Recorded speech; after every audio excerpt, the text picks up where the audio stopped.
Howdy, y'all. Welcome back to the ranch. That's right, I bought more land, and I invested in some conspiracy cattle. Cattle which will soon be mutilated, because we're talking about those pesky aliens again. In this volume, we'll talk a bit more about the context of these supposed interviews, or more accurately, interrogations. What did we find out? The deep state thought it was on the verge of some technological discovery, but instead, it was taught a surprising lesson about the power of the mind, and the power of some very, very old technology. And I believe this discovery sent the entire intelligence community into a tailspin, a downward spiral of paranoia and illegal experimentation on American citizens. I don't want to insult our new overlords, so let's use the politically correct term, non-human intelligence, or NHI for short. Apology. Now. Human. Now, in Volume 1, we talked about where the NHI come from, and we made fun of their wardrobe choices. And I want to go on record now saying that I regret that. Satisfactory. For now. We ended our last episode of this series discussing hypotheses about where the NHI come from. I think we gave that topic about as much attention as it deserves given how little information we have. I mentioned in the last episode that our leaker did not have any information about propulsion systems. He says that the deep state is going to hold on to that very, very lucrative information as long as they possibly can.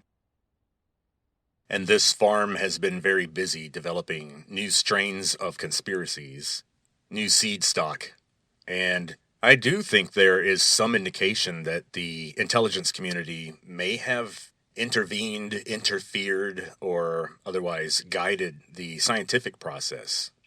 I am starting to suspect that some of the movements in physics in the late 20th century may have been a response to the intelligence community, or may have actually been pushed by the intelligence community to make sure that ordinary civilian humans don't wander into some sort of extremely powerful technology without the proper government assistance and oversight, of course. This has a definite paper trail. When the Soviets detonated their H-bomb in 1952, thus erasing all of the careful and expensive preparations for secrecy that the Defense Department made in 1942 when they began working on the atomic bomb.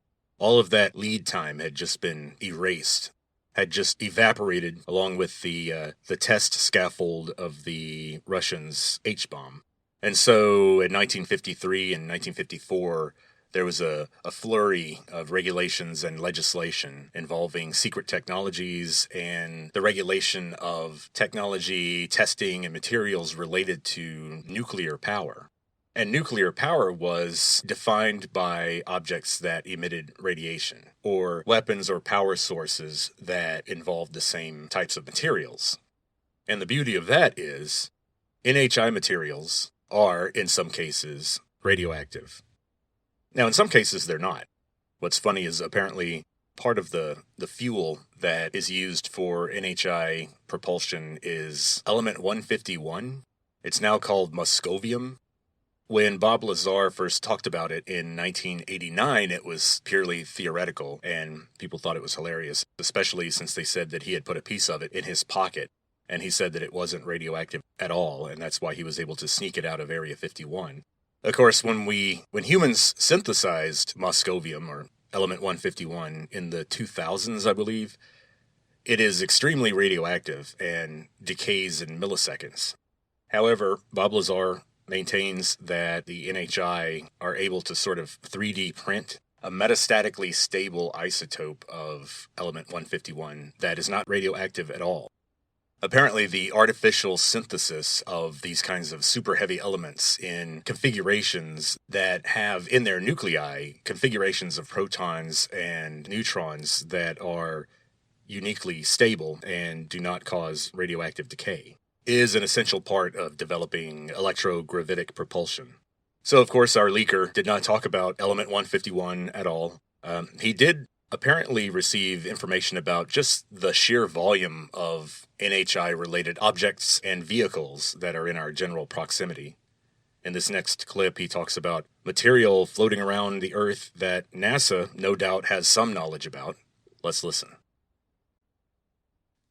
There are hundreds of objects in orbit that are likely created by this intelligence. At first glance, they look like commonplace space debris. But on rare occasions, they will move in a way that is not attributable to gravity, meet with another object, or expel an object.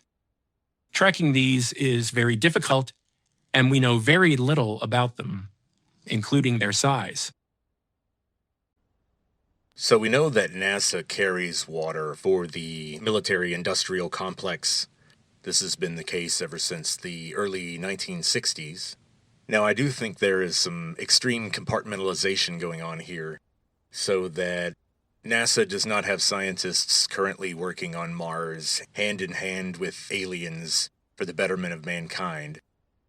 I do think that an organization that devoted itself to large, dangerous, expensive, non-reusable chemical rockets to get to the moon, when it was well known that anti-gravitic technology existed, that's an indication that they may have been in the dark about certain recent developments in technology. Also, bear in mind that NASA and the space race, and the race to the moon in particular, was the brainchild of John F. Kennedy, who was probably the first major adversary of the deep state. And we all know how that ended. He fought the deep state, and he lost. But he was very concerned about what he knew about NHI and their vehicles and their occasional interference in human experiments. And he'd also heard similar concerns from the Soviet side. And so when Kennedy was pushing for space exploration, he was also pushing the intelligence community for more information about NHI and what's zipping around in the atmosphere. And we all know that the term UFO was invented by the United States Air Force. In the last couple of decades, NASA and the Defense Department have used the term UAP, which originally stood for Unidentified Aerial Phenomena. Now, that leaves room for all kinds of interpretation. That's a pretty broad range of things to call UAP. Strange cloud formations, ball lightning. All of those things could serve as UAPs if you wanted them to. There are videos on YouTube of space debris making strange changes in velocity, right-angle turns directly out of orbit, headed down to Earth in a straight line, is not usually something you see in natural objects. The live feed on the International Space Station has been a problem. It goes out often. You can check on that yourself. And we all know that NASA and the intelligence community have satellite cameras pointed everywhere in the sky. Probably not a cubic yard of the atmosphere that's not monitored. So we know that they can't help but detect all these UFOs or UAPs. Now, I say UAPs because of an old editing rule that if the last word of an initialism has an irregular plural, that doesn't matter. You still add an S to the end of the initialism. So even though the plural of phenomenon is phenomena, the plural of UAP would still be UAPs.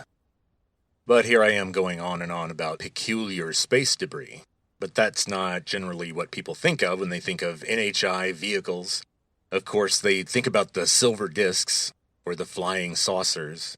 And now our source is going to move on to talk about NHI objects that we see zipping around in our atmosphere with our own two eyes.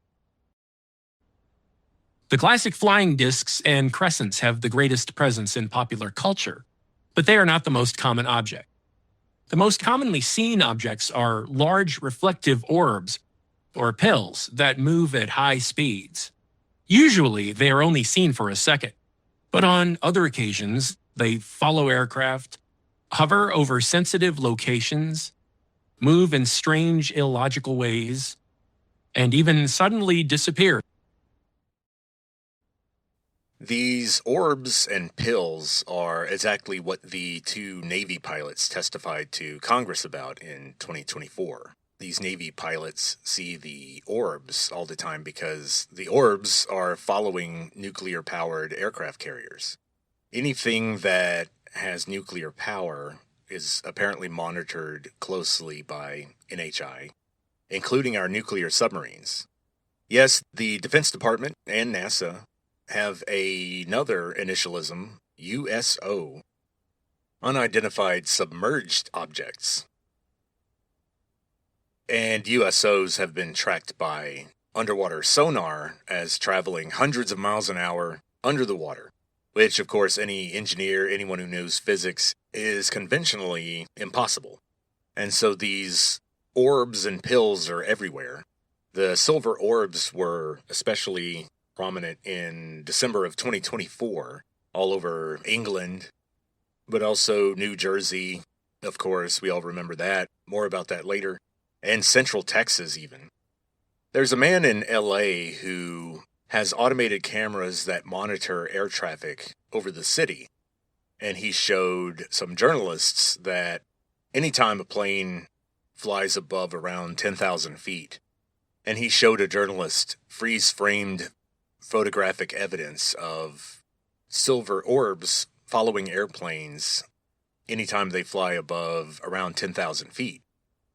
And these planes include police helicopters, Air Force One, and of course military airplanes. Sometimes we have video of our military aircraft appearing to pursue NHI orbs, and sometimes it appears that the orbs are following our military assets. Now, some people think that these orbs are built exclusively by people. They claim that the United States has an arsenal of these silver orbs that can float in midair for hours, travel at 15,000 miles an hour without a sonic boom, make right-angle turns while traveling the speed of a bullet. But I have my doubts. I suspect that this electrogravitic technology that allows objects to travel like this wasn't developed by humans until the late 1990s, and I'm not sure that you can keep such a groundbreaking technology secret for almost 100 years. And I talk about the technology being hidden for that long because of the story of the Foo Fighters. And I don't mean the 1990s post-grunge band. I'm talking about these little glowing orbs that American pilots reported all the time during World War II. During bombing raids, B-17 pilots would see them following their airplanes out their windows. There's a brief glimpse of these in Oppenheimer. At the very last scene when Hans Zimmer's music is building and we're getting glimpses inside of Oppenheimer's mind while Albert Einstein is walking away from him across the grass.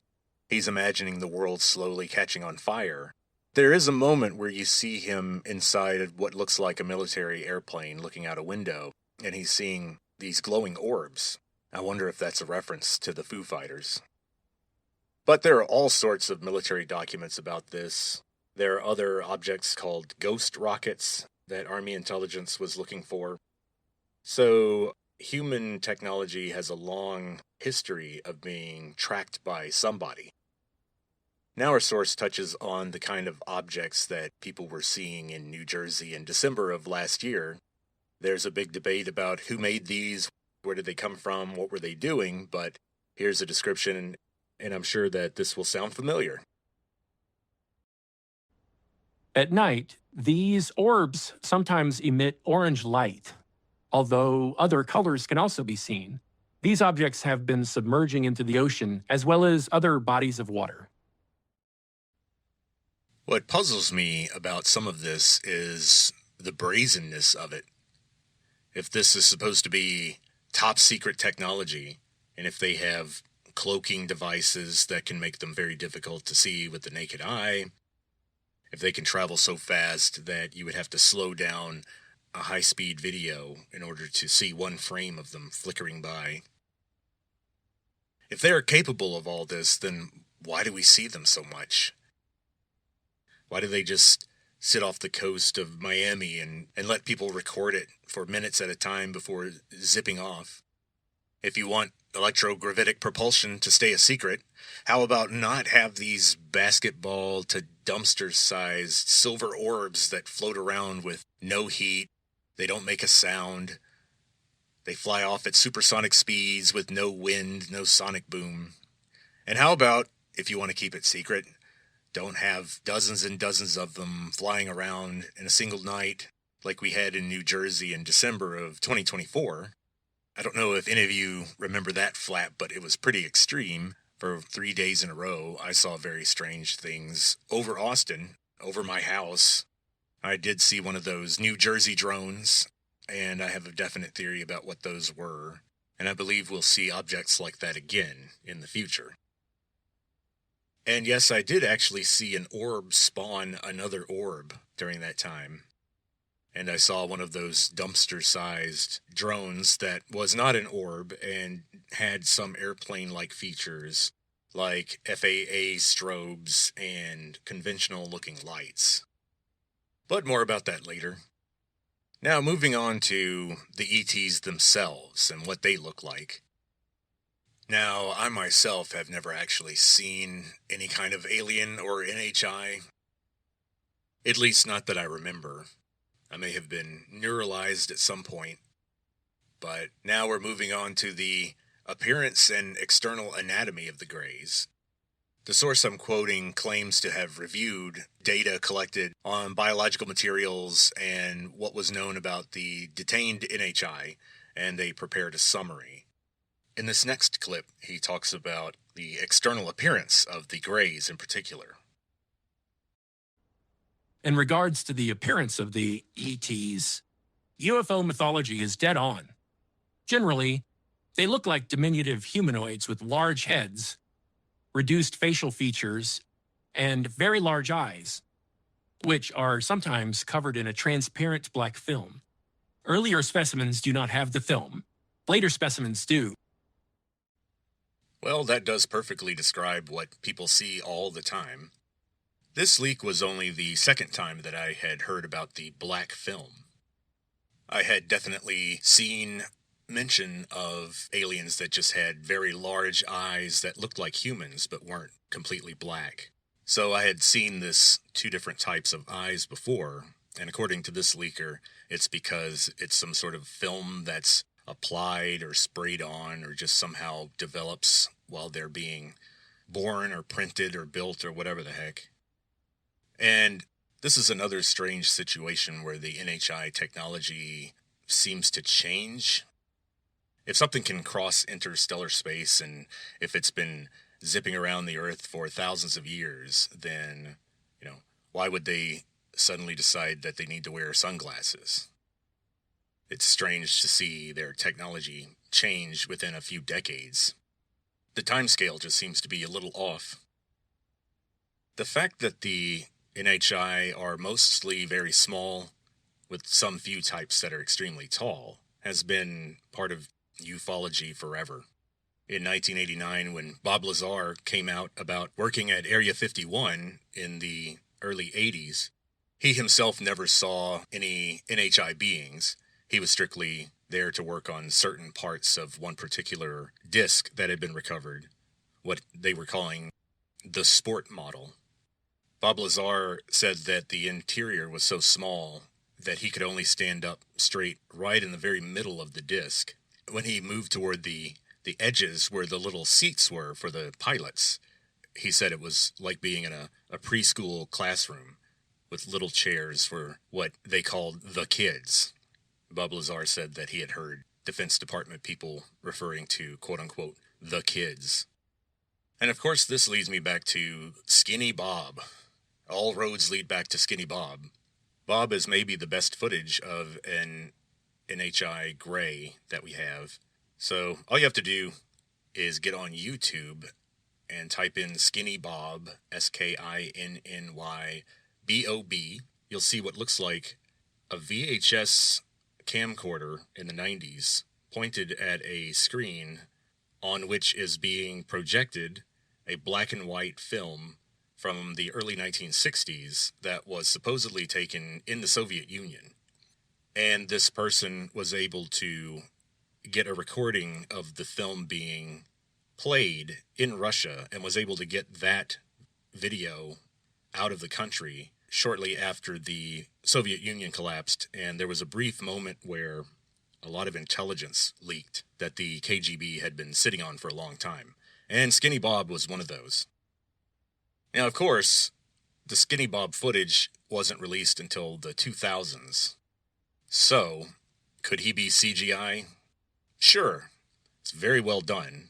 Definitely not AI, because Skinny Bob came out before anything remotely like that was available, even to the deep state. But all of this stuff could be CGI and AI. I think we're past the point where that's even a major consideration, because, let me put it this way, I could easily be an AI personality. Everything I say could be written by ChatGPT at this point. So it feels strange for someone who could easily be an AI to be trying to convince you that I'm not talking about things that are also produced by AI. We're in a giant AI maelstrom that is transforming what we know to be real. So at some point you have to pick your poison and go with what looks like the preponderance of evidence.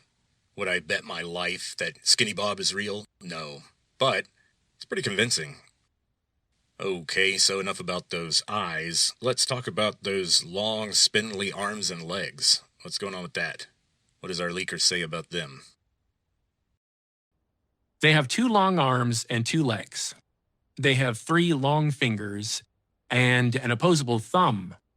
They have feet with 4 toes. They may have fingernails and toenails, but not always. When they do, they are mottled and dark. Like any child, I've always been fascinated with exactly how many fingers and toes do aliens have. So I've always seen mention of these 3 fingers and a thumb, but also sometimes 4 fingers and a thumb. And apparently this is just a variation that occurs among them. And I'm wondering whether this is because of digits fusing due to atrophy of the limbs over time. And I don't mean that these digits will fuse during their development or childhood. I'm not even sure if they have that, but it may be just a quirk of using boiled down genetics that are focused on creating a certain kind of brain, when you know that the body involved won't really have to do anything with its hands. And this is definitely something that's reported all the time, that the NHI don't use their hands much due to the what I call born with Bluetooth, which is a feature that the deep state discovered about our creepy friends. They've got a couple of tricks up their sleeve, well, in their giant brains. And now we move on to a delicate subject. It's a detail that I always thought was a little weird, and it challenged my credulity about this kind of thing. And that is their clothing. I know, I'm being careful. It's just very 1960s, The Jetsons or Star Trek. But I won't comment any further. Let's just listen. And we listen, and we do not judge. So let's just listen. We listen, and we do not judge. They wear clothing, usually in the form of a very thin blue or gray high-collared garment, as well as boots. And that sounds completely reasonable. In fact, I think humans should start wearing the exact same thing, if we want to be cool and all. I've also seen them wear white, black, or silver jumpsuits. And boots. The fabric is apparently very thin, very soft, and very flexible, but nearly indestructible. So it's not cotton or polyester. Given these variations in their eye construction, their number of fingers, their skull shapes, their clothing, given all that, it doesn't appear that these are just cookie-cutter clones that are just stamped out. In fact, in the abduction literature, people always report being able to tell individual greys apart, and not entirely by appearance, just by their vibe, by the feeling that they get when they telepathically connect with them.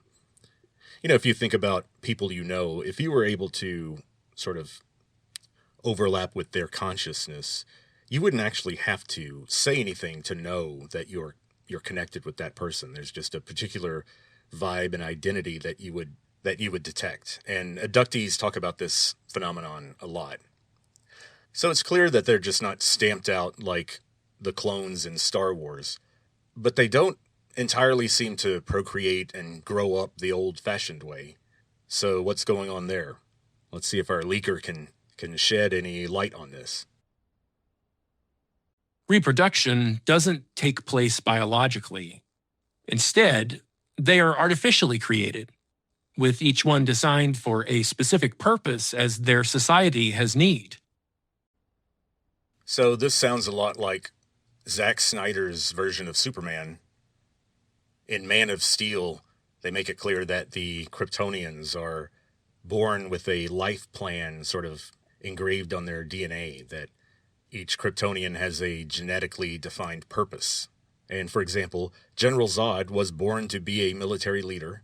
The only passion that he was ever allowed in life at a biochemical level was the defense of Krypton. And so the gift that Superman's parents gave him was to remove the genetic engraving so that his destiny wasn't clear, so that Superman, wherever they sent him, could define his own purpose in life. And apparently the NHI are like Kryptonians. They're born to be a scientist, born to be a this, born to be a that, and that's what they do for their allotted period of time, and then they resign themselves to a calm death, apparently. Our leaker here suggests that maybe one of the purposes that these forms take is just to assume a form that humans could tolerate or accept or possibly communicate with. This is suggesting that their true form is completely immaterial, or that these are quasi-biological drones that are being stamped out by some electronic extraterrestrial AI that crashed into the Pacific 10,000 years ago. Who knows? But here he is wondering whether they have been tinkered with to make them more palatable to our eyes and ears, to make them a little less gross and weird so that we wouldn't be quite as upset when we had to deal with them. The striking similarities between their anatomy and human anatomy leads me to wild speculation about whether the individuals we see are specifically designed to resemble humans in order to facilitate interaction. I never found this to be super convincing, because why wouldn't they choose a better form? Why wouldn't they find something more pleasant or more durable? You would think that if they were going to go that route, they would just monitor our media and then show up looking like Brad Pitt and Angelina Jolie, or Zendaya and Tom Holland. People would have no problem talking to them then. Instead, they went for the delicate and creepy look, something like the trashy heroin chic of the 90s. Skinny Bob definitely has that emaciated supermodel look, very aloof, making sure he's not smiling. Delicate and creepy is not a good look when you're trying to ingratiate yourself to people, especially for a guy. I mean, I tried the delicate and creepy look when I was younger, when I was dating.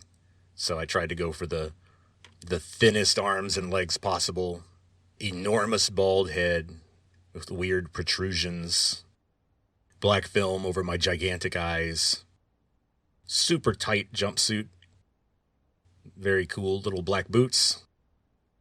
But that method didn't work. That form is not pleasing to the human female, it turns out. So I don't think that the appearance of the NHI is entirely chosen. They seem to be some kind of weird transitional compromise between something like us and something that is entirely dependent on their technology. Even their skin is apparently not all real skin. It's a papery, sprayed-on covering, probably to help protect their skin from our atmosphere. The few people who describe touching their skin report a strangely cool, dry feeling. They're not seen as moist or slimy, although they do sweat, and we'll cover more of that later. Alien sweat is a very niche subject, but I've studied it extensively. Alien sweat is gross because it contains a lot of ammonia, because they secrete their metabolic waste through their sweat. I mean, there's not a whole lot of options left when you don't have any reproductive organs or an anus, and so their metabolic waste is dissolved in ammonia and then just slowly excreted through their skin, similar to how we would sweat. And as we covered earlier, they don't eat solid food, and so they don't have real intestines. So their stomach essentially connects directly to an organ that's some kind of cross between a liver and a kidney. And the microbiologist Sis refers to this organ as a hepatorenal organ. Hepatorenal. It's a combination of the function of the liver and the kidney. And the tiny bit of waste that is filtered out gets dissolved in this ammonia-based compound and then excreted. These things also apparently have almost no immune system, so earthbound microbes will start to grow everywhere inside them. So we're clearly not dealing with things that are really designed to live on Earth for a long time. And so if they've been here for thousands of years, then why do they have to have this material sprayed on them to keep the air from hurting their skin? So the little grays and the beings that are like Skinny Bob are always very delicate and temporary seeming. They seem a little delicate even for living underground on Earth for long periods of time. Seems unlikely. They seem to be very ephemeral, disposable, more like things that are 3D printed than raised and nurtured from a child. Note that this is different from the beings that are called the tall whites, or the Nordics. They apparently live for thousands of years, have a great immune system, can live out in the desert on their own without being devoured by microbes, and so the Greys are a little different from them. Some people claim that the Greys are generic drones that do the grunt work of all the other NHI factions, like the Tall Whites or the Mantids. The Mantids are also very large, and they're more insect-like.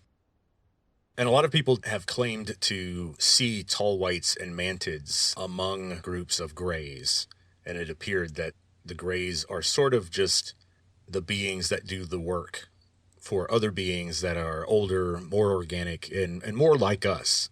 It's just that we can't make these quasi-biological probes of ourselves and send them light years away to do our work. At least not yet. Give me another decade on that. I'm working on it. So now let's move on to the Greys' brains, which is their connection to their technology. The Deep State collected some biological material from Roswell in 1947. At that point, they may also have recovered material from the 1933 UFO crash in northern Italy that we just recently found out about. Overall, it appears that the Deep State and the Defense Department and the Air Force were all very disappointed with the material that was recovered. Sure, it was exciting. The materials were clearly exotic, extremely light, indestructible by our standards. But no flashing lights, no lasers, no buttons, no touch screens. Very much not like Star Trek or Star Wars. So how are they operating this stuff? I mean, not only do they not have buttons and touch screens, these things have these long, almost useless fingers with these thick, ugly fingernails. So what gives? So when the Deep State interacted with these beings for the first time in the late 1940s and early 1950s, they discovered something mind-blowing. The woo factor intruded. They found out that the Greys were telepathic. These beings couldn't talk. They didn't have functional mouths the way we do. They communicated by plugging thoughts directly into a person's mind. And they could read our thoughts, just like thumbing through a book. And so you can imagine why the deep state was shocked, terrified, and put on red alert. It turns out that if telepathy is real, then it must stay a heavily guarded state secret. And so telepathy and manipulation of consciousness was filed away right with nuclear power in terms of strange technologies that could get us in a lot of trouble. And so note that the deep state had multiple reasons to be very concerned about this. The fact of telepathy being real causes a major problem for people who are involved in espionage, for people who are concerned with what powers the Soviets may have, what they may have discovered. But the deep state had another urgent concern. They were realizing that psionic research was required in order to activate the NHI technology. The human engineers of the 1950s through the 1980s were very frustrated with their lack of any ability to control the NHI technology. And as we'll see, when the deep state gets scared and frustrated, bad things tend to happen, and a lot of money gets spent. But first, let's listen to what the deep state engineers discovered when they examined the materials recovered from NHI crashes. There are no control panels or any kind of obvious mechanism for controlling the craft. Tools retrieved from crafts would be responsive to the touch and intention of the ETs, but would be totally inert in the hands of human operators. In interviews with subjects, they demonstrated the ability to communicate with and detect the presence of others of their kind in the same facility, in different rooms. So this was the real bombshell of Roswell. This is what shocked the deep state. After all, I think by 1947, humans were culturally and technologically prepared for the idea of beings that could build devices that could defy gravity or inertia, fly from one planet to another, go faster than the speed of sound. These were ideas that the deep state was prepared to deal with.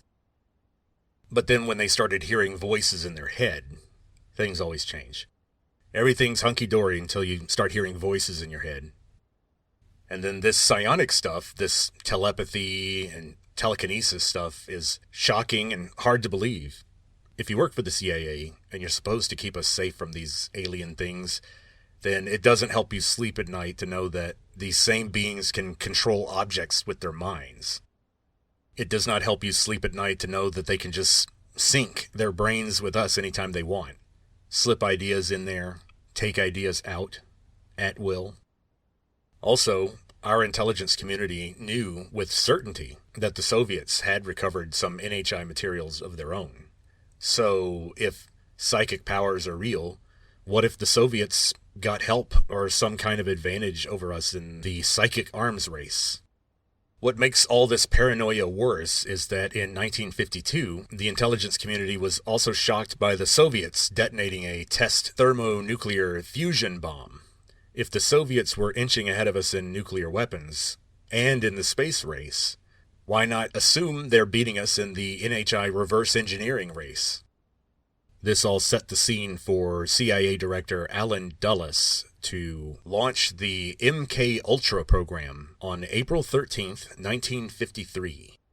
And I'm sure this is just a coincidence, but Allen Dulles just so happens to be a member of the Majestic 12, one of literally only 12 people who worked with President Eisenhower to communicate with and negotiate with the NHI. So, looking at the context here, this is 1 year after Majestic 12 is formed in 1952, which formed as possibly the result of a UFO swarm over Washington, D.C. in 1952 that was more extreme than what happened in New Jersey in 2024. And yes, there's tons of newspaper articles and photographs. It's just one of those weird things that people didn't know what to make of, and so they just kind of stopped talking about it. Just like they will eventually about the 2024 incident, although I think that we're going to see another incident like that soon. Soon as in within the next few years. And what do you know, also in 1952, the Air Force starts Project Blue Book to investigate the danger of UFOs. And then in 1953, MK Ultra starts. But I'm sure this is all just a coincidence and I'm overthinking things. I mean, after all, in 1952, the Soviets had just detonated their first fusion bomb. So of course it makes sense that in 1953, the CIA would start to spend billions of dollars on investigating psychic powers. Seems strange. Then, in 1954, according to ufology, the Treaty of Greada is signed. Greada, Treaty of Greada.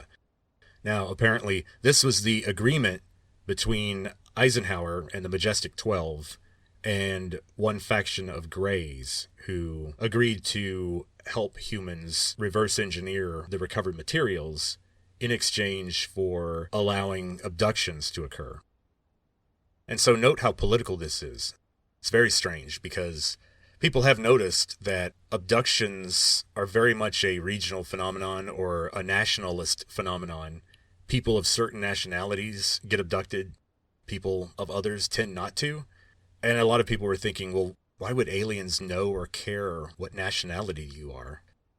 Well, maybe it's because they follow agreements. And it always creeped me out one time when Whitley Strieber was being probed. I don't know if it was a needle in the eye or some other uncomfortable process. And he yells out to them, you don't have the right to do this. And one of the Greys, quote unquote, told him, as in voice in his head, said, yes, we do have the right. And that always just creeped me out because how did they figure that out? Well, some people say, basically they're saying, look, old man Eisenhower told us we could do this to you people. I don't know how much I believe that, but if that's how aliens think about our politics, and if they think that we revere our leaders that way, then we're in big trouble. Now, how do the NHI perform these tasks? Is it all just electronic?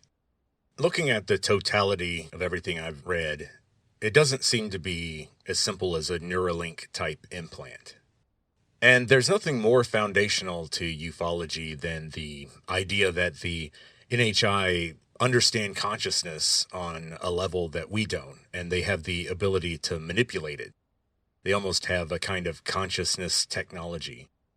Now, when we see this, we think that there's something involving electronics or radio waves going on because, that's how we send information from one place to another. And as far as we know, things that involve consciousness are mostly trapped inside our own minds, and we can't extend that consciousness somewhere else. But according to the NHI themselves, consciousness is a real thing. It's a field that permeates the universe, the psionic field, and we'll talk a lot more about that in Volume 3. The way they see it, living things like us experience consciousness when the brain reaches a certain level of complexity where it can interact with or tune into the psionic field. Similar to how certain proteins in the cells of our retinas allow us to perceive and interact with the electromagnetic field, i.e. light in our case.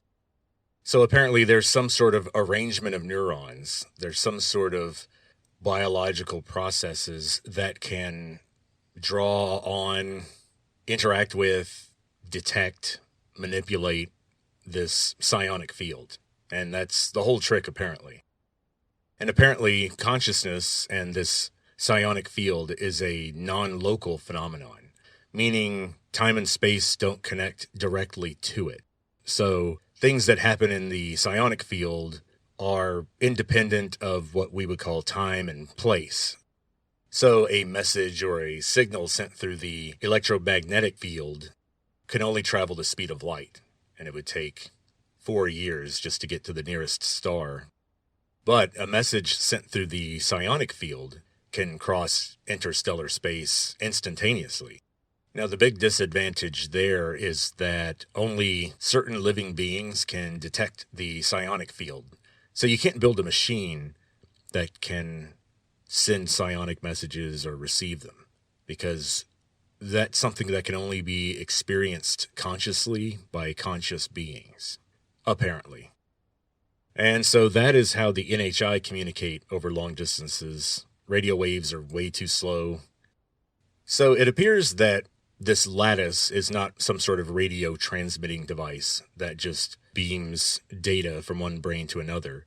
It is a real kind of telepathy. It's something that we would call psychic powers or something, psionic. That's another term that's been put out there. And note that they can communicate with us, and we don't have these special implants.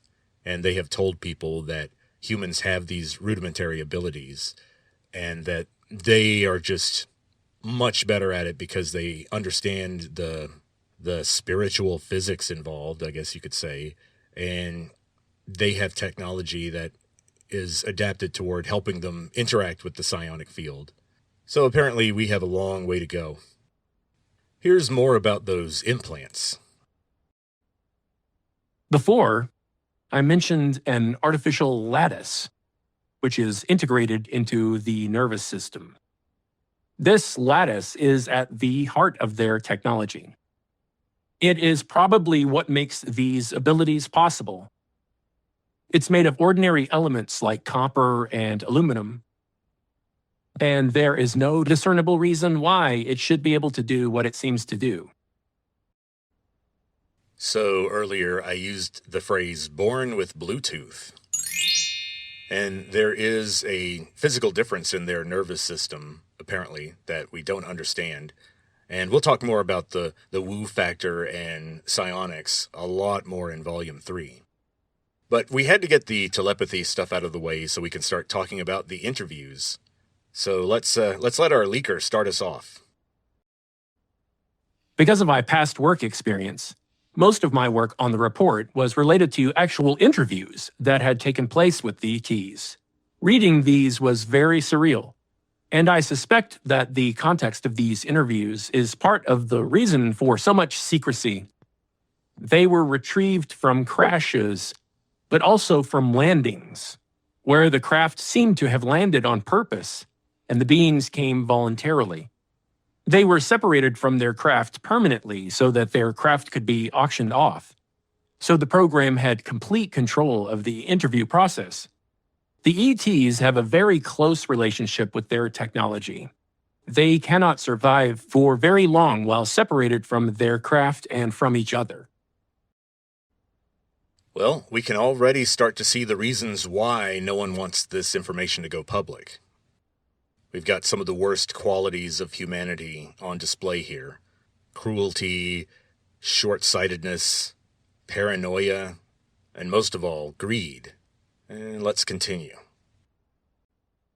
The extraterrestrials are separated from their craft over long periods, which causes them to suffer.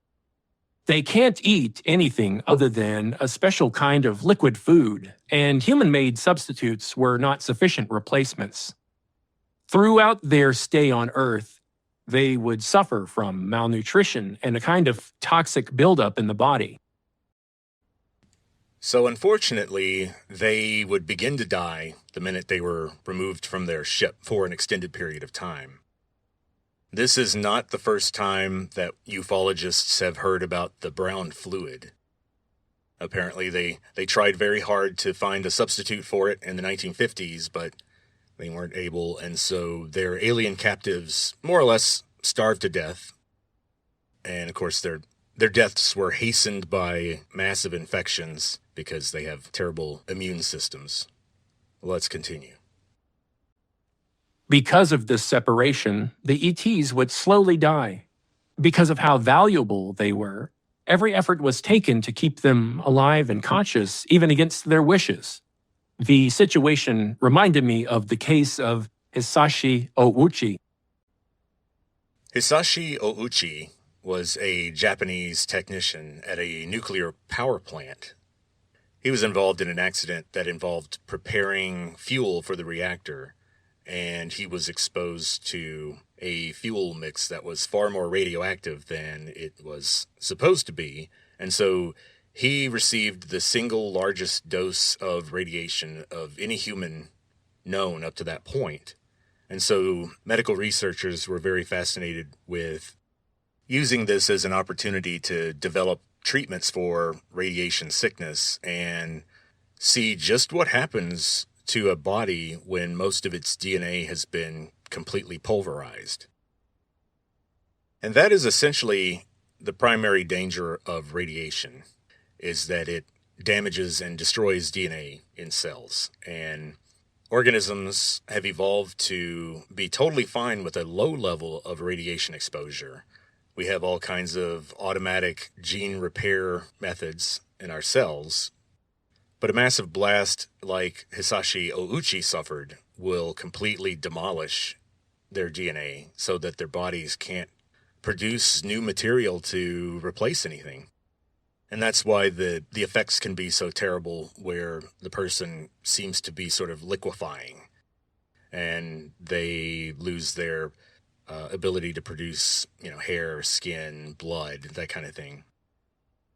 Since we're talking about their disposability and frailty, let me pause to reiterate that we're talking about the grays, the little giant black-eyed things, and they are the most commonly seen NHI, and we seem to have the closest relationship with them.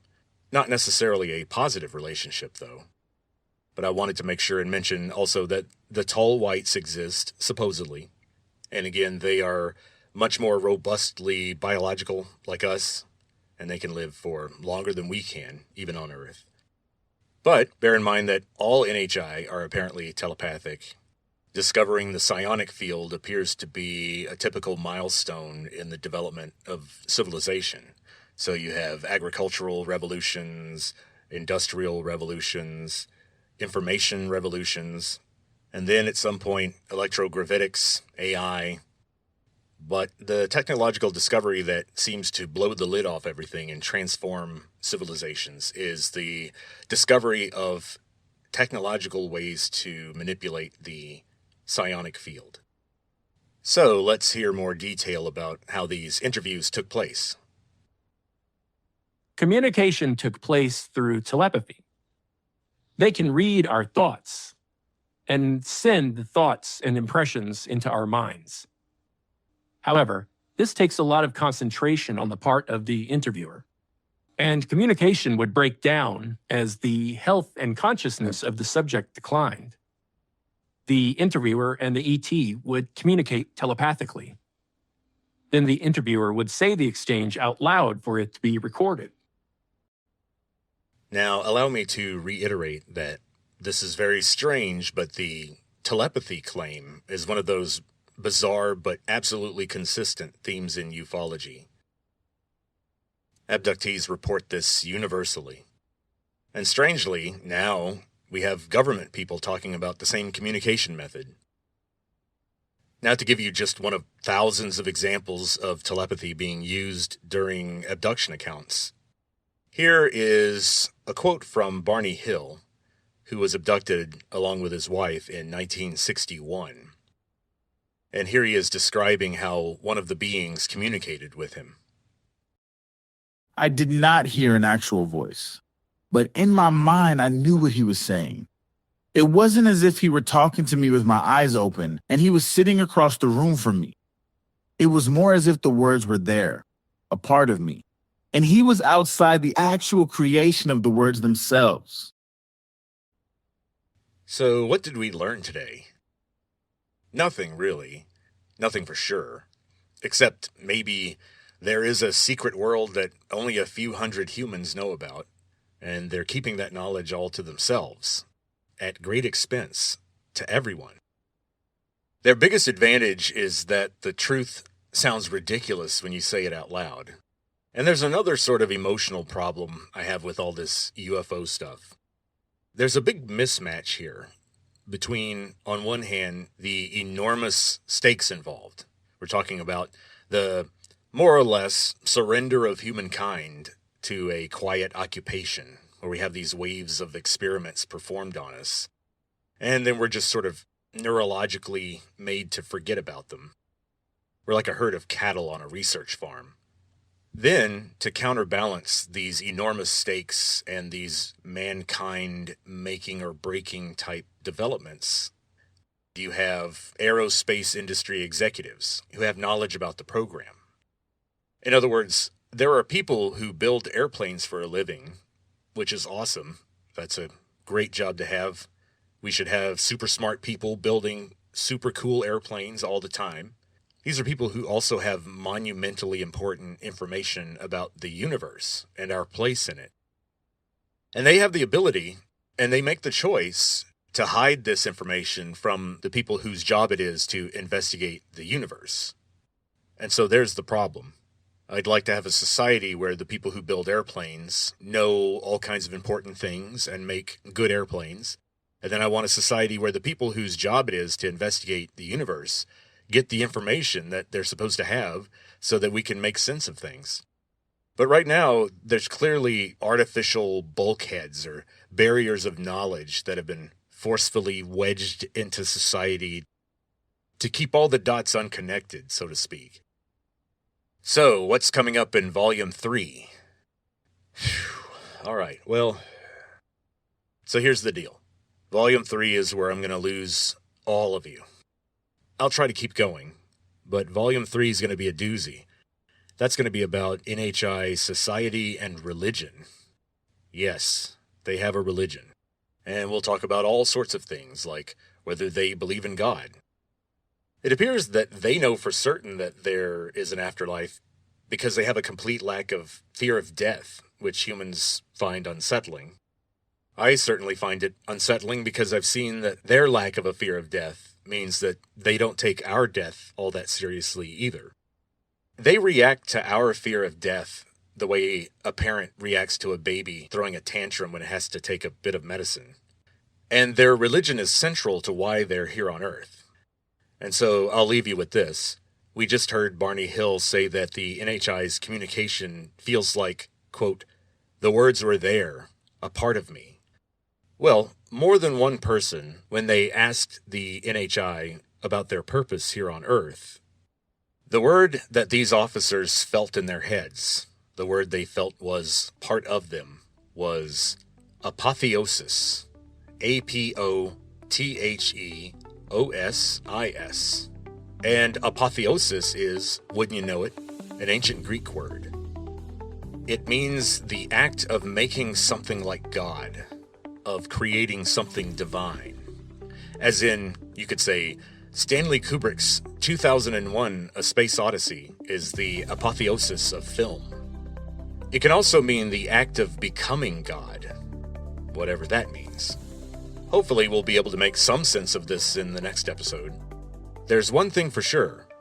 Along the way, we will learn exactly where consciousness comes from. Talk to you next time.